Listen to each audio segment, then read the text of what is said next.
Hey, I'm Tim. Hey, I'm Tim too. I'm Fernando. And we're here with AudioSigma demoing the MikeHero interface. Right now you're hearing the audio from just my phone, and now It's all through the interface. Yes. So the MikeHero is designed specifically for voiceover. So I designed a few specific features into it, like an anti-plosive filter built in. Oh, wow. Also works amazingly with any microphone that you throw at it. Yeah. And this is a 416 right now, right? Yes, this is the Sennheiser 416. Yep. Also, it will work great with any dynamic microphones, condenser microphones from, any price range, essentially. So we have different options here that we can totally try out. So let's go through the anti-plosive filter. What do you think? Yeah. Let's check it out here. I'm going to read something. Cool. Let me see what we got here. I got lots of plosives in this thing here. Right now, the anti-plosive is off. It's off. Okay. Okay, we have no EQ and no anti-plosive, okay? Oh, wow. Okay. And there's EQ and everything built into it. Yes, two Okay. levels of anti-plosive and 2 levels of EQ. Well, okay. May I put EQ level 1 just for let's see what we fun? got. Yeah. Cool. Check out EQ. All right. Oh, wow. Okay. We're hearing a difference there, that's for sure. Okay, so let's see what we got here. This week, the Riders and Bulls of the PBR Team Series ride into Southern California for a 4-pack of head-to-head games with an event title on the line. Last week, the Missouri Thunder picked up their first win of the young season. Today, they face an Arizona Ridge Riders squad looking to return the favor in game number 1. So I'm going to turn the anti-plosive filter to level 1, which should totally preserve your voice, but clean off the plosives quite good. So here you go, level 1, plosives, gone. Yep, let's check it out. This week, the Riders and Bulls of the PBR Team Series ride into Southern California for a 4-pack of head-to-head games with an event title on the line. Last week, the Missouri Thunder picked up their first win of the young season. Today, they face an Arizona Ridge Riders squad looking to return the favor in game number 1.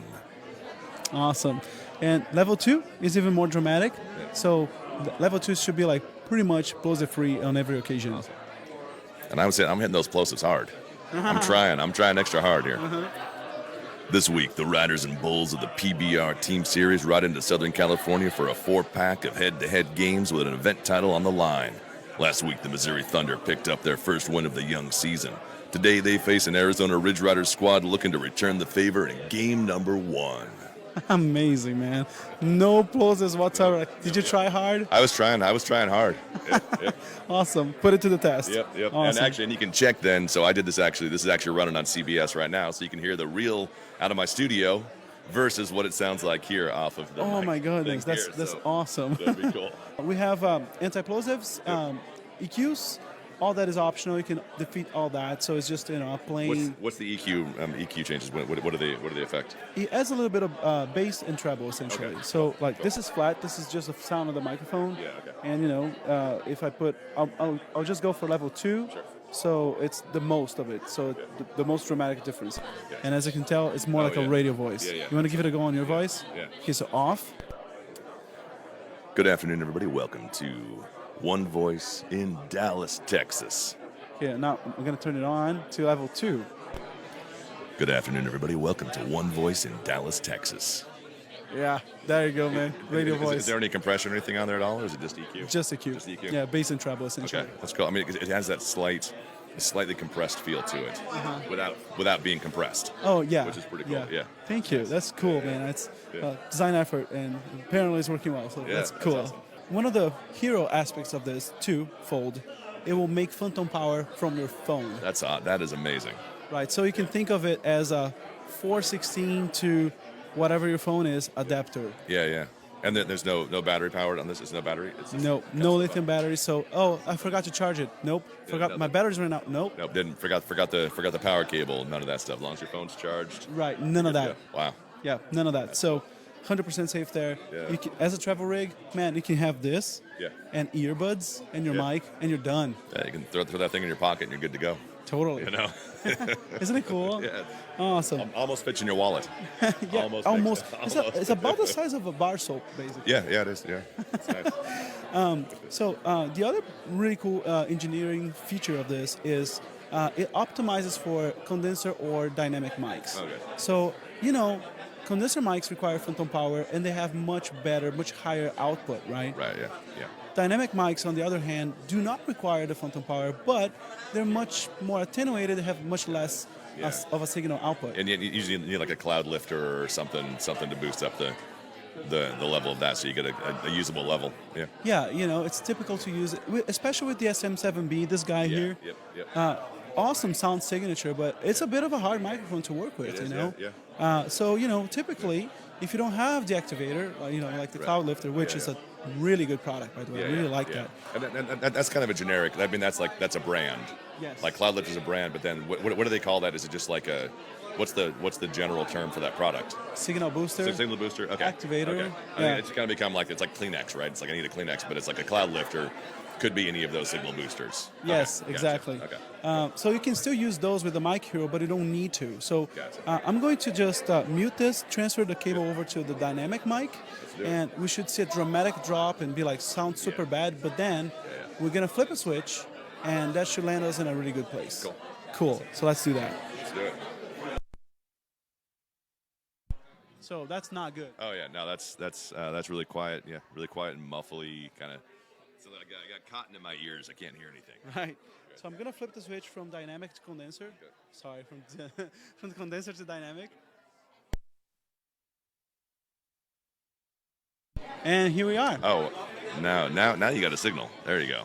Isn't it? The clarity is just pretty much as good as the 416. That sounds great. Well, and then with like like these usually you're talking on them like you're like right there all the time talking about this like coffee talk here in Dallas. And so then you could put the plosives on for that, right? I just took it off. Okay, there we go. And now you're gonna get some plosives. Yeah, because like this is the worst thing. You ever listen to a podcast and everybody's like, "Good, welcome to today's podcast. It's good to be on this podcast today," and it's just plosively. So let's do a test. That's level 1. I'm gonna completely remove it. You do exactly that, and then we're gonna go through all 0, 1, and 2. Okay. Okay. So that's off completely. So podcast. Yep. Welcome to today's podcast, where we talk about podcasting on today's podcast. Level 1. So today's podcast is here talking about podcasting on today's podcast. Level 2. Today's podcast. Wow. Today's podcast is talking about podcasting on today's podcast. And obviously I am working this mic really, really close, right? So trying to make it pop. And it's so subtle. Yeah. That's awesome. Yeah, that's because of the slope of the filter. It's a very steep slope, so it kills the plosives without killing your voice. So I'm going to switch from this to SM7B, which is the hardest mic to work with. And it's going to be more faint, but then we're going to gain it up and see how far we can go with that, okay? Awesome. I'm going to mute it and transfer it over. So we're back with the SM7B. We need more gain.